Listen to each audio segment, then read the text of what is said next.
troisième et j'espère dernier épisode de Le vrai nom de Dieu et de son Christ. Je mettrai les 2 épisodes précédents en description. Parce que je me suis rendu compte que j'ai fait 2 petites erreurs. Il y en a une, c'est pas bien grave, c'est la date. Je dis le 24, on est le 25. 25 août 2025. Décidément, moi, les dates, c'est pénible. Le temps passe beaucoup trop vite. En fait, dans l'épisode numéro 2, j'ai fait un petit lapsus. J'ai dit que Jéhovah dit que Yahweh est une traduction tardive. C'est pas Jéhovah qui dit ça, c'est Denis. Oh là là, c'est Dan Dassin de la chaîne Oshana Yeshua. Donc Dan Dassin dit que Yahweh est une récupération de Yovis Pater qui est Jupiter. Mais allez voir sa vidéo, hein. Je l'ai mise en description de l'épisode numéro 1. Mais de toute façon, tout ce qu'il explique là, c'est vrai et c'est logique, mais je rappelle quand même, non seulement je vous ai déjà expliqué pourquoi cette histoire de voyelle, ça me laisse perplexe, pourquoi le A, si lorsque le nom est rallongé, pourquoi est-ce qu'on ne double pas le nom phonétiquement au lieu de le remplacer par un E et un O, je ne vois pas. Et puis je rappelle aussi tout simplement que ces règles ont été élaborées 5 à 8 siècles après Jésus-Christ. Donc 5 à 8 siècles après Jésus-Christ, c'est quand même jusqu'à 1600 ans après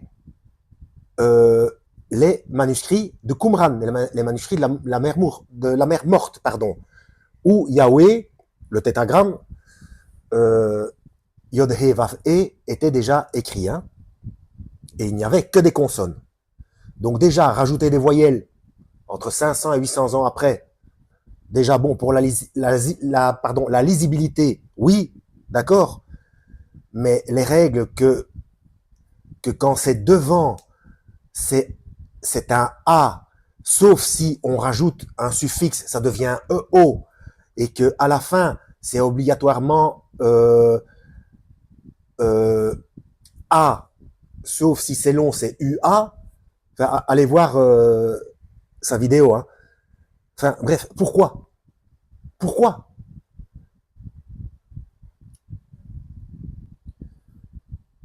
Bref, faire de Yahweh, Jéhovah, c'est supprimer la compréhension du fait d'insuffler la vie, la respiration, et ne pas voir les 3 temporalités dans Yeshua, c'est enlever le fait qu'il a payé pour les gens passés, présents et futurs, pour les péchés passés, présents et futurs.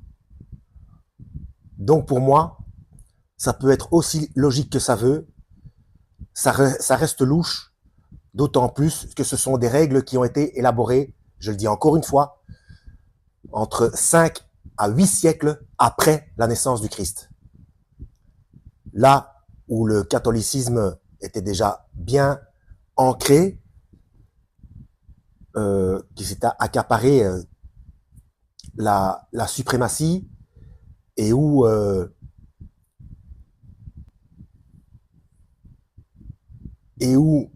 les élaborateurs de ces règles de voyelles et de préfixes et de suffixes étaient forcément... Enfin, je ne vois pas par quel miracle ils auraient été complètement éloignés, ces fameux linguistes, ces fameux professionnels de la linguistique, par quel miracle aurait-il éloigné des talmudistes et de tous ceux qui ont tout fait depuis l'an 200, 300, je crois, c'est là que ça a commencé, l'élaboration à vérifier, du Talmud, en mettant la Kabbale par écrit, etc. Et tous les écrits qui salissent le Christ, allez voir ma playlist, le Talmud. Euh, Enfin, tout ça pour vous dire que pour moi, cette affaire, c'est pas clair, c'est pas net. Voilà. C'était une fois de plus brouillon parce que vraiment, ça me perturbe. Hein. Mais je vous demande d'y réfléchir. Pour moi, il n'y a rien à faire. C'est Yahweh, c'est la respiration et c'est Yeshua. Et ça veut bien dire ce que ça veut dire. Voilà. Lisez la Bible et que Yahweh vous guide.